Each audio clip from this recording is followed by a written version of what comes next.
I know, I know. And then if you have two or three kids or even one kid and they're all in different classes and they have to be online at the same time, what a mess. What a mess. Anyways, I'll mute myself. I'll let the spotlight on you.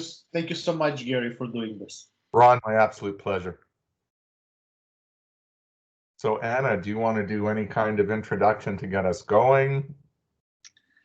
Well, I asked Gary here today because this has been a crazy year, and going into the holiday season, I think we all, at some point, were hoping that it's going to be somewhat normal, but obviously it's not. And I guess I personally feel like I live in a movie because it follows the same movie plot of any sort of pandemic, right? So like the numbers become really, really, really bad. Vaccines are on the horizon. It's like the worst time for social gatherings. And then it's the holidays and everybody's feeling stressed and isolated, and definitely lots of mental health struggles, I think for everybody. So I was just hoping you can maybe teach us some coping strategies, give us some pointers as to how to handle this holiday season, dealing with isolation and things like that. So I know it's very short notice, but just 24-hour. Yeah, literally 24-hour notice. But just reading your LinkedIn posts, I know that you have the content available, and just hoping you can share your wisdom with us, and yeah, give us some tools. Great. I think most of you know me, Gary Direnfeld. I'm a social worker at the master's level. I'll be 65 in February. The gray hair, I've earned it. I like it. So most of you know me. Those that don't, welcome. You're going to get to know me. We're going to be talking about the impact of COVID today, COVID-19, not from a physical health perspective. I don't present myself as a physician or medical expert. But more from a social and mental health perspective. In other words, how are we feeling? How are we getting along? Typical for how I like to do workshops, presentations, get-togethers. I don't even know what to label this one today. But typical for me in terms of how I like to do things, I don't like presenting and then leaving the last 5, 6, 7, 8 minutes for questions and answers. I find it better if I ask, what brought you here today?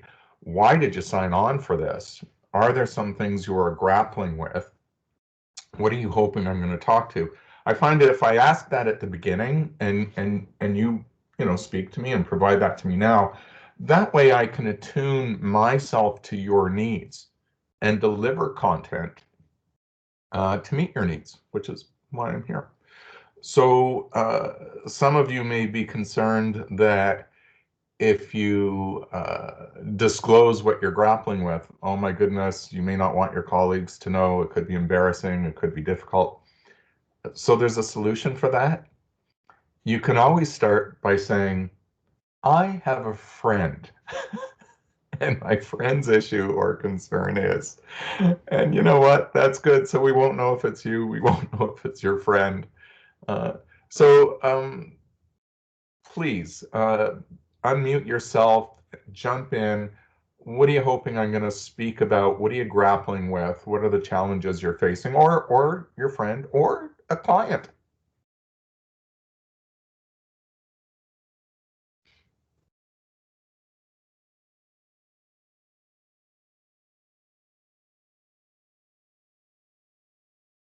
I'll jump in.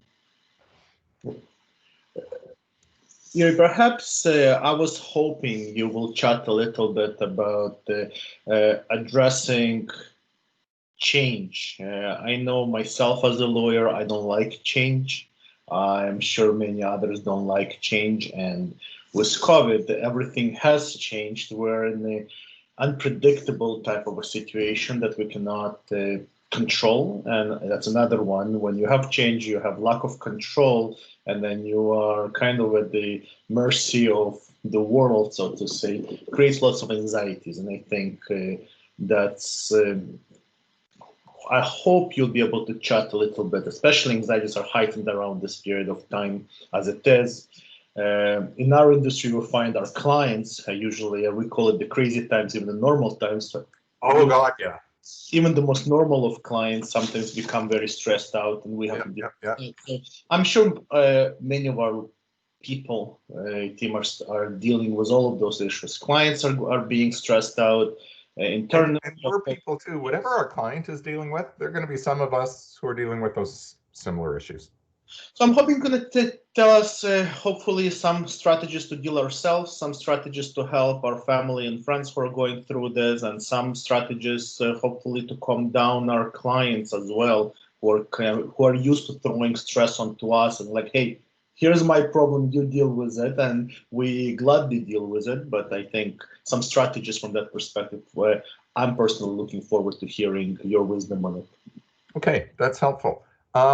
Anyone else? Don't be shy. Okay, this is going to be the Ron and Gary show. You better believe that I'm going to have more to talk about than just that. Okay, look, there's also the chat area, so you're welcome to throw some stuff into the chat area. I will peer over, or Anna can monitor that and bring in from the chat. Again, thanks for being here. We are in unprecedented times in our life. No one here was born in 1918, the last time there was a pandemic. And so none of us have gone through this before. Ron spoke to change. Yeah, we all love certainty in our lives. That makes us human, it makes us normal. When we have certainty in our lives, that predictability, the result of that is we don't need to think so much. Quite frankly, if my toothbrush is in the same place and my toothpaste is in the same place, I don't need to worry about putting my suppository cream on it. Like that routine becomes very important. As soon as we introduce change, nothing is predictable. And we adapt to change. That's okay. Typically, with a big change, we're going to adapt within 2 to 3 months. Some of you are newly employed with the Shulman firm, because I know that because I follow, on LinkedIn and on Facebook. Congratulations for being newly employed. But coming to the employ of the Shulman firm, it typically takes a good 2-3 months to figure out how things go, what the processes are, who the people are. And after that 2 to 3 month process, our anxiety typically goes down. We start getting into a groove. We've got some predictability back in our lives, and we settle in. Here's the thing with this pandemic. It's been a moving target. It has been a worldwide illness that has not been dealt with before. And so there was a learning curve for the scientists of the world to figure out the nature, effect, impact of this virus. And as such, from the early days, January, February, March, at first we were led with tremendous fear. And immediately all of our anxiety just, shot up through the roof. How deadly is it? I live in rural Ontario, Keswick, about an hour north of Toronto. I remember coming home in a February or March, I guess it was March, after babysitting our grandkids in North York. Coming home, it was a Friday evening, 7 o'clock, and the highway was deserted. There was such an eerie sense to that. Then we get to the main drag of our hometown, Keswick. The gas stations are closed. This is a Friday night. The Canadian Tire is closed. The grocery store is closed. And again, I love your analogy, Anna. I loved it. It's like being in a movie. And there's the plot development. And it felt very much like that. My wife and I both had that sense of impending doom, being overwhelmed, and a visceral fearness as we drove through town coming back home that evening. We all faced that. The day or 2 days before March break, the Premier of Ontario was saying, go, go, enjoy, enjoy. On the cusp of March break, he came on, he looked ashen. And regardless of your politics, regardless of your conservative, liberal, NDP or whatnot, he delivered a different tone and a different message that drove home the nature and seriousness of what we were facing and said, don't go. And if you've already gone, come back. When in our lifetime have we faced that? So apart from whatever change our kids are going through, we're having to manage a context that none of us have ever been in before, and that is remarkably serious and creating of fear. Then we're told our kids can't even return to school. Now, virtually every client you're dealing with, and likely most of you, you're in that demographic where you're a parent, probably a young parent. And if not a young parent, fine. So you're parents of teenagers.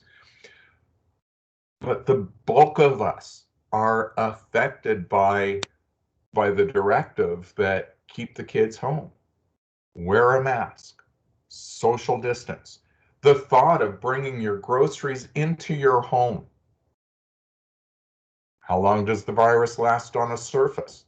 That was the news cycle for 3-4 weeks, March into April. So anything that came into your home, you now look at with suspect. When can I eat that apple? How well do I have to wash that apple? Do I feed that apple to my child? I personally have a pre-existing condition. Told you, I'm going to be 65. That's a pre-existing condition. And I have high blood pressure. It's controlled perfectly with medication. However, if I get this damn virus, what does that mean to me? My daughter-in-law is diabetic. If she gets the virus, what does that mean to her? So now we have this added weight. We have all this change. We have like remarkably no certainty. And this is the world in which we were thrust. Over time, things shift. Our scientists gather new information. They're able to help us understand the way in which the virus is transmitted, low risk of catching it off of items. It's there, wash them, don't freak out. But in terms of person-to-person transmission, keep your distance, wear a mask, wash your hands. And you know what? It was very successful. Maybe too successful. Because in the absence of a bad outcome, many people started questioning the seriousness of the virus. Maybe it isn't even there. Maybe it's a hoax. Maybe it's this, maybe it's that. Why do I have to wear a mask? What about my personal freedoms and liberties? Because I don't see this affecting anyone. Conflict abounds. I'm just giving the arc of some of what we've gone through. And then if we go to school, when do we go to school? How do we go to school? And it took months to figure that out. And if you've got a child, maybe they're on the spectrum, maybe they have ADHD, maybe they already have anxiety, maybe they're going between separated parents, maybe the other parent doesn't attach the same level of concern to the virus as do you. And again, we have no certainty. So we've all been living on the precipice of anxiety, on the precipice of constant, continual change. And then to add to that, our spidey sense, our antennas are up. And whether you believe in the virus or don't believe in the virus, everyone's antennas are up, observing the other's behavior and saying, does it fit in within my worldview? I happen to take the virus very seriously. So does my wife. So does my extended kin. We really do take it seriously. And to that end, everything's a discussion. Everything is a plan. You want to go grocery shopping? Did I remember the mask? Oh my God, here it is, December. I get out of my car to go into the store. And as I'm entering the store, the clerk says to me, "Sir, please wear a mask." And I feel nude. It's like going out without your clothes on. How could I have forgotten? And I chase back to the car, I get my mask, I don it, and I go through. So we are in this constant state of vigilance, forever planning, scanning. And with that, we don't realize, but it requires a slow burn level of mental energy that is forever there. It's kind of like a background program on your computer robbing processing speed.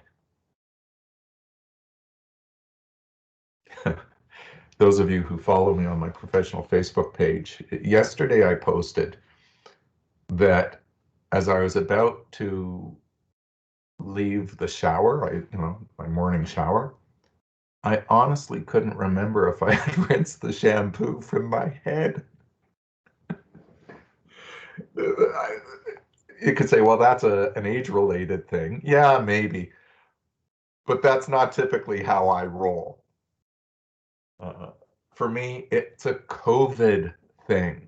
It's not that I have COVID, it's that I am affected by something we're now calling COVID fatigue.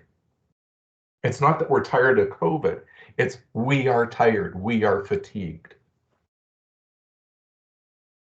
It's from that constant slow burn, that first ever steady state of anxiety, fear, in some cases conflict, the result of where we stand on the spectrum in terms of vigilance, belief, non-vigilance, non-belief. So most of us are affected. I got to tell you, there are some that are not affected. They're the introverts. They're the ones who are loving being at home with everything shut down, not having to go out. I'm hearing from some parents of their otherwise anxious children, they've never learned better before.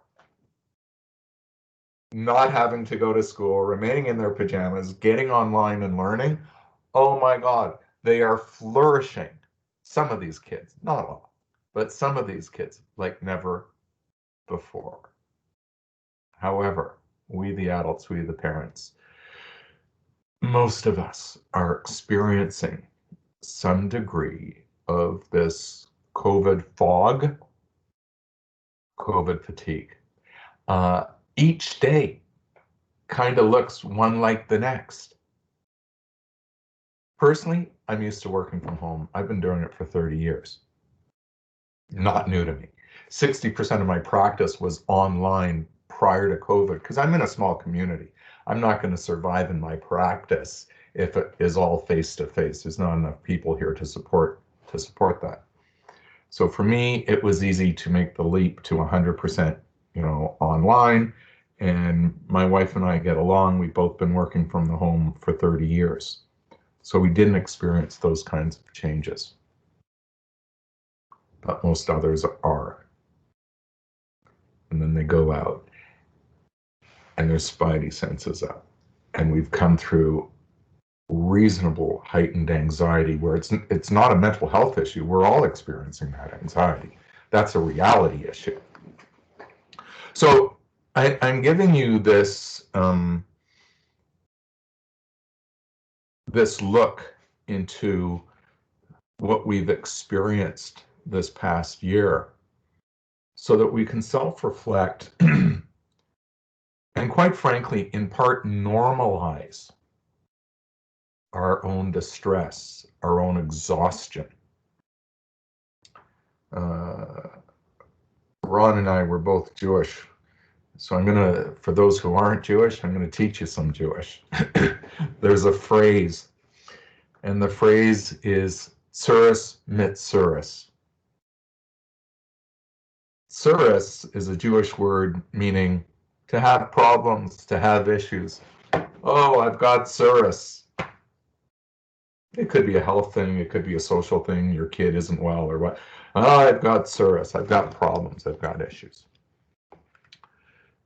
Tsuris mit tsuris means problems on top of your problems, or problems with your problems.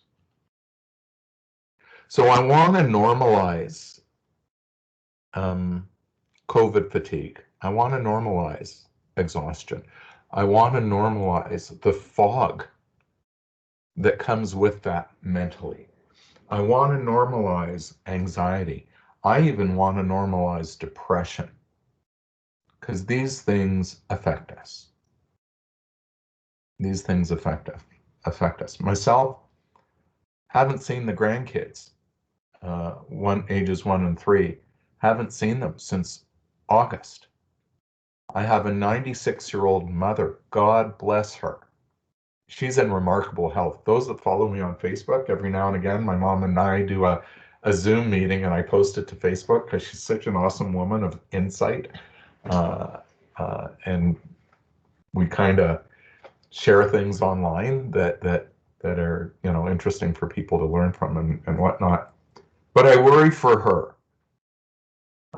Last month, 6 weeks ago, she wasn't well. I keep myself extra sequestered or quarantined in the event she needs more support. I don't want to go there, offer my support, and bring COVID along with it. But there was one night where I had to take her to emergency at Sunnybrook. Terrifying. And you dump them off. You can't even go in with your loved one. Happy, turned out to be a bladder infection. She got an antibiotic. She's well, just so that y'all know. But the following day, I was crying in bed.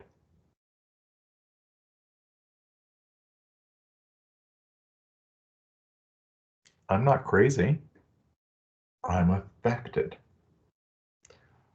I'm transparent. I'm authentic with you because there will be others among us who are similarly affected. That is tsuris. I don't want us, I don't want you, I don't want our clients to add on to that, therefore I'm bad, or therefore I'm wrong, or therefore I'm not as good as I should be, or therefore what kind of parent am I because I yelled at my kids today. When you should yourself, now that's tsuris mit tsuris.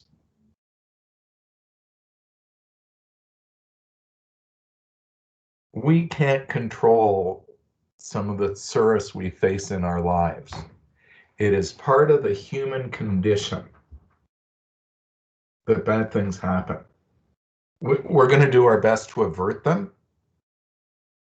There will be loss, there will be death, there will be economic hardship, there will be changes of job, there will be relocations, there will be disasters, natural disasters.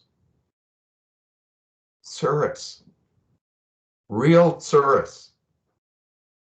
And we cannot control for that. We can plan as best we can, we can be prepared as best we can, but the human condition is such that we will all face that in our lifetimes many, many times over. The place where we hope to have perhaps a modicum of control is on the tsuris mitsuris. What we then do, what we tell ourselves, how we cope, how we support. It's important to differentiate. So to help you cope and to help others cope, first of all, for many, just having the perspective that I've brought to you can be helpful. Yeah, I chat with, quite frankly, thousands of people, because this isn't the only workshop or online event that I've had, and through my social media, I'm in touch literally with thousands and thousands and thousands of people weekly. This is important information to share. If you feel like shit, welcome to the club. It doesn't make you bad. It doesn't even make you unique these days. I'm not saying it's good. I'm just saying that's our new normal. And the degree to which we can appreciate that these are legitimate feelings, legitimate responses to a catastrophe. And this pandemic is a catastrophe of biblical proportion. Social, economic, housing, life and death. We should be in distress. To not be in distress, you're either in denial or psychotic.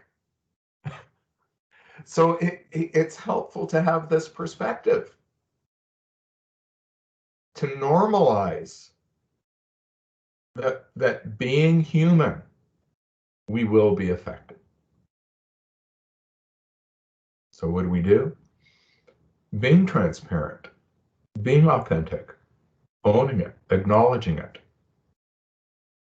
And then from there, I call it reaching out to someone. If you're worried about someone, give them a call. Just don't hesitate. It could be a client, it could be your loved one, it could be, your partner. Give them a call. How are you doing? No. How are you really doing? No, seriously. Don't tell me fine.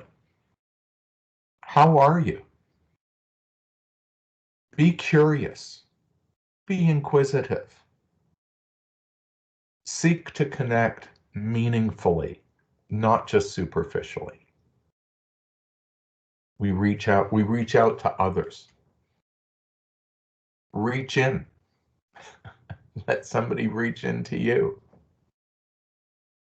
If you're asked, look at them and say, you know what, I appreciate your asking. I could cry if I start talking about this, but it's rough.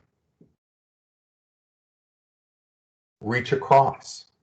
It could be to your partner. Sweetheart, how are you? My wife saw me crying that morning in bed. It shocked her, took her by surprise, took me by surprise. Gary, you're crying. I know. What's going on? I thought I was going to lose my mother last night. And I couldn't even be there in the damn emergency room. I was terrified. And my wife looks at me. She's a good lady. And she says, I think I need to hug you more.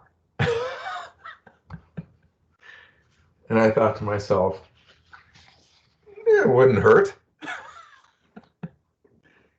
And ever since, and I'm talking about a month ago, ever since, every single day, at some point during the day, she remembers to hug me. And she hunts me down and says, I didn't give you your hug today. And it's not a little one. She squeezes me. And in that squeeze, I can feel my own tension release. It's lovely. It's lovely. Your kids may be driving you nuts and they're going all around and you're looking at them and you're shouting, stop, and this and that. Catch yourself. Just catch yourself. And recognize that all the things that I've talked about, your kids are going through too. They can't articulate it, they're kids. They just live it. So as they're doing and being frenetic or having their moments, and you want to, like, you're at the end of your rope, don't think in terms of punishment. Don't think in terms of discipline. Don't think in terms of yelling and screaming. Think in terms of another Jewish word, Rachmanis. Rachmanis is a great word.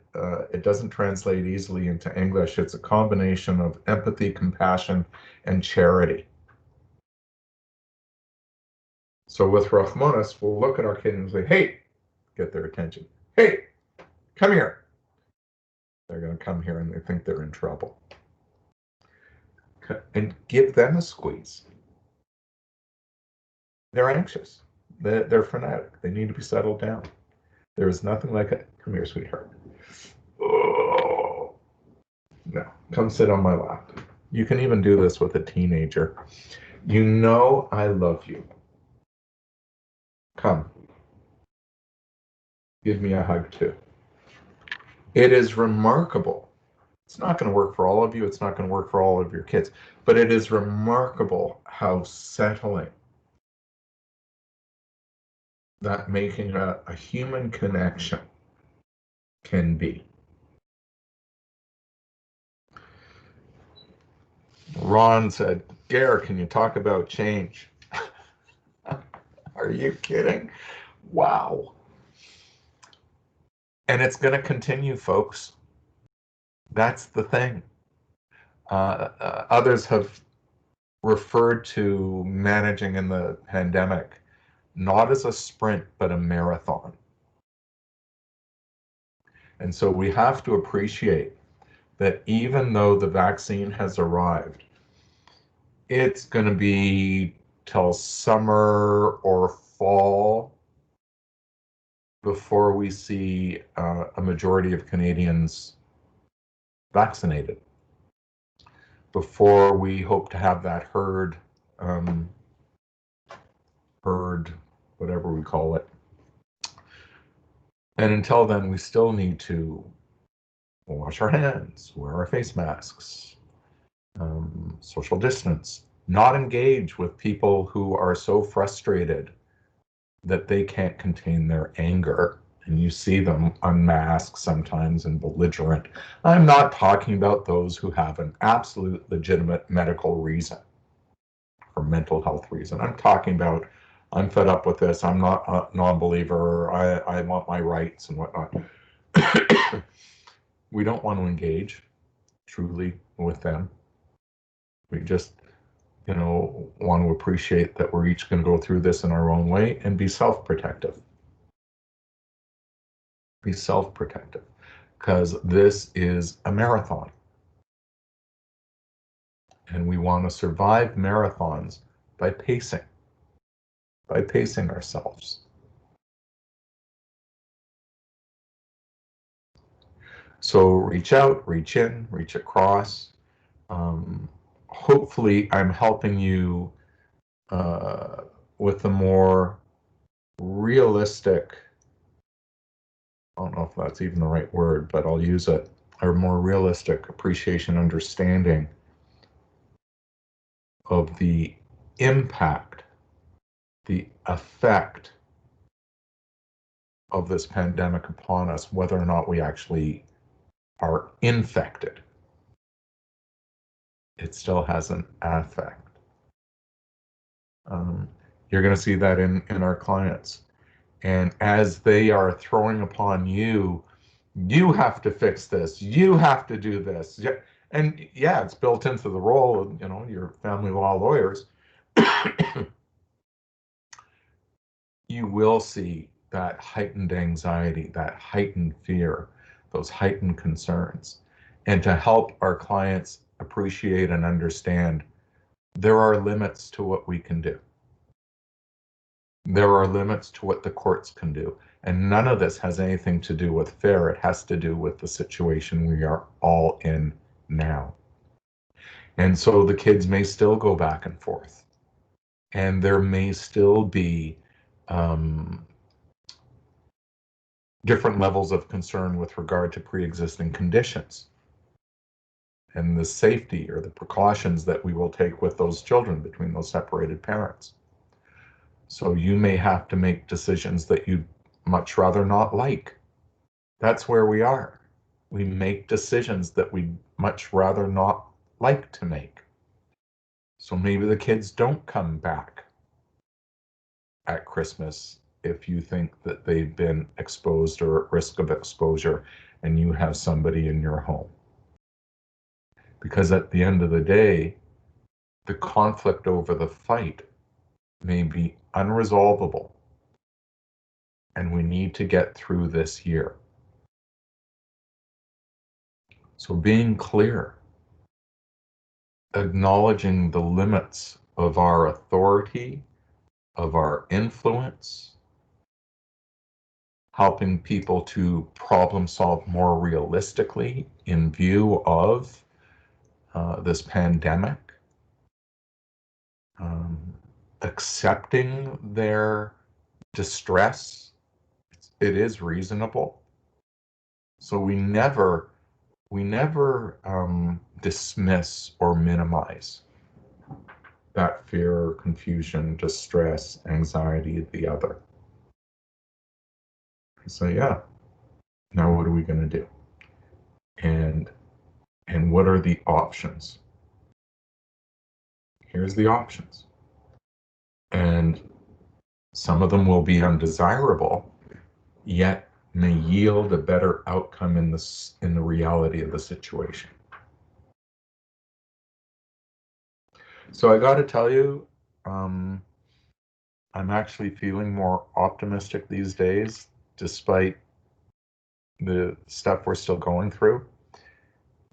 Here's why I'm feeling more optimistic. The days are almost as short as they're going to be. Oh my God, I woke up this morning and it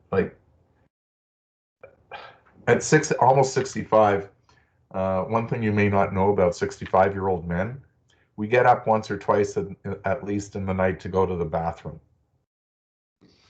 Last night I was so tired, I slept through. It was 6:30 when I woke to go to the bathroom for the first time, but I thought it was 3 o'clock in the morning. I come back to bed and I look at the clock at 6:30 and I look outside and I go, it's so dark. I fell asleep for another hour, 7:30. It was still so dark. Like most of us, I want more daylight. However, why I'm feeling optimistic is the winter solstice is almost here and the days will be getting longer again. I'm looking forward to spring. I'm looking. A few questions in the chat box. Thanks. I'll get to them just in a second. So I'm looking forward to spring. I'm looking forward to the longer days. And I'm so grateful that there is a vaccine. Some folks are going to worry about the safety of the vaccine. By the time I get it, and I'm going to be a senior, it will have been given to millions, if not a billion people worldwide, and we will know the safety profile. So I'm not even concerned about that. So for these reasons, I am optimistic. I do see a change on the horizon. Okay, so what do you do about the concept, live in the now, don't worry about the future, take every day at a time? Plus and minus. Yeah, you do live in the now. You deal with what you can right here and now. For some, it is a good coping mechanism. It doesn't mean that we don't think about the future at the same time and plan towards it. But we plan with a sense of contingencies. If this, then that. If that, then this. So that's reasonable. Any suggestions for introvert versus extrovert coping mechanisms?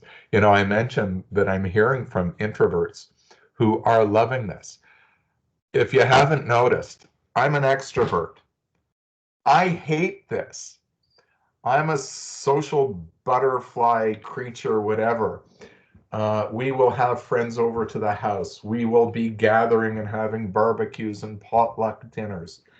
I miss it tremendously. So I don't know how many chat rooms I'm in with various friends. I reach out, I make phone calls, or, you know, with our smartphones these days, FaceTime calls to a number of friends over whom I'm concerned. As we reach out, as we take care of others, it's an interesting way of taking care of yourself. I'm a big believer in doing good deeds.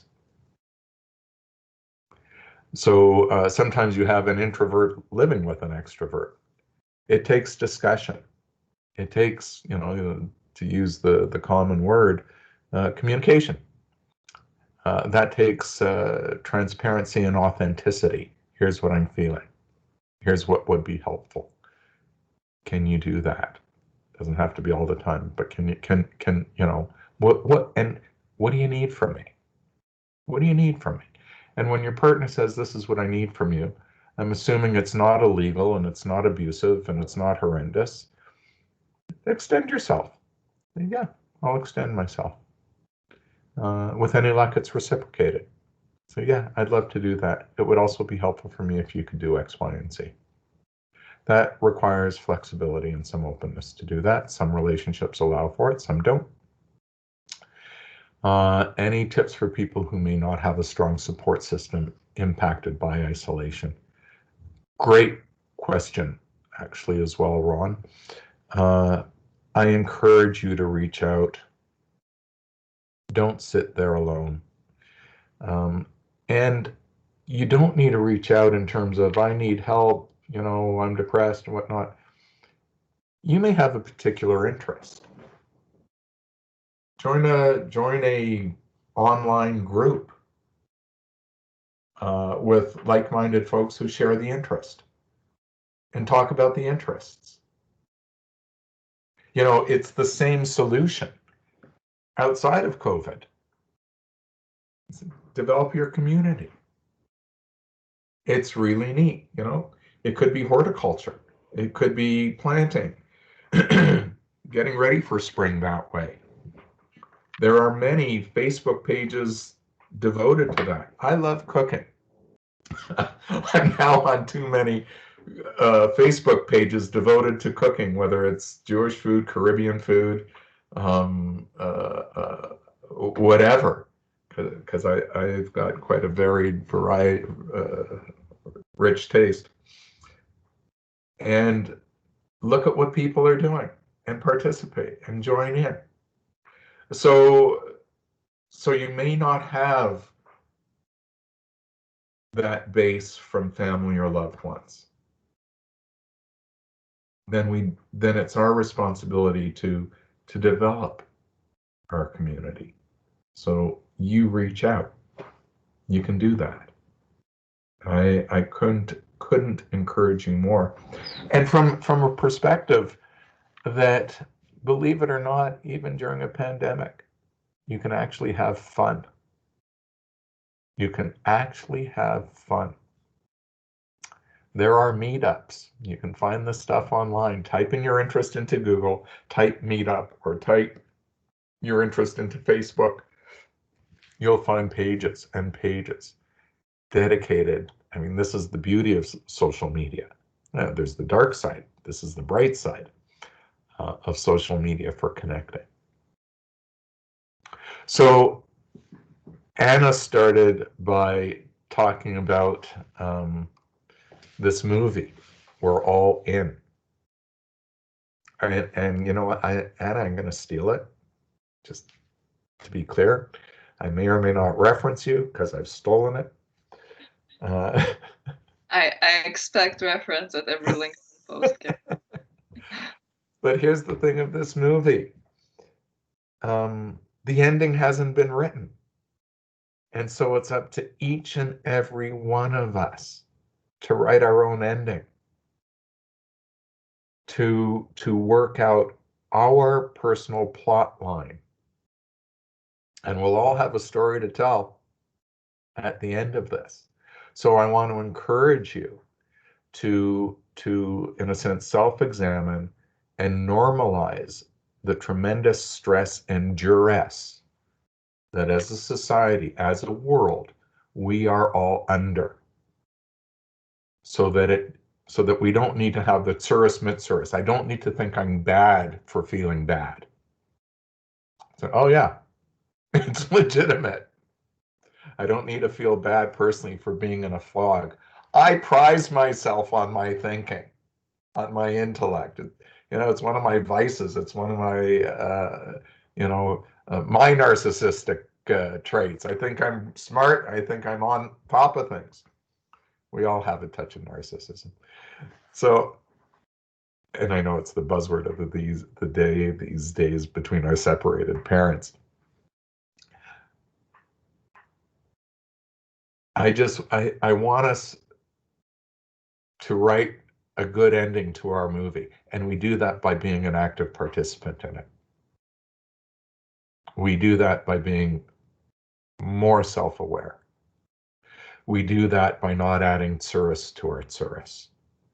We do that through acts of charity, rachmanus. So when somebody else is freaking out, rather than, why are you freaking out and you're an asshole for not wearing your mask, it's rather, wow, I don't know what gave way to that person being who they are. It couldn't have been easy. We do that through calling our kids when they're going bonkers, saying, you, come here. And I think, oh, we're interested. Giving them a hug. We do that by, where we can, build yourself a routine.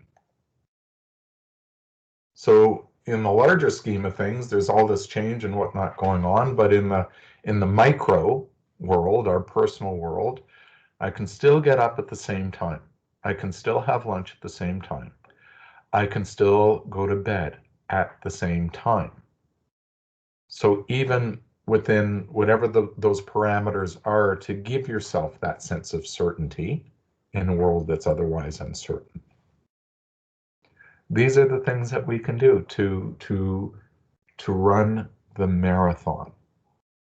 And my last few words are, there are those amongst us who have lost family, loved ones, acquaintances, friends, clients, the result of this pandemic, either directly through having the disease or the impact of the disease on a pre-existing condition, or in my case, people who haven't been able to get medical treatment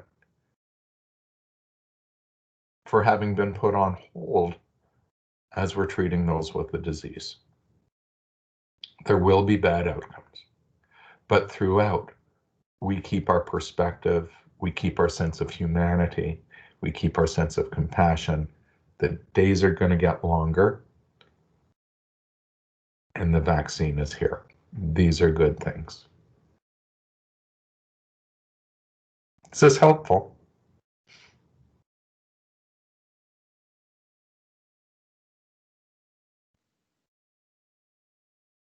Anyone? Is this helpful? Sincerely.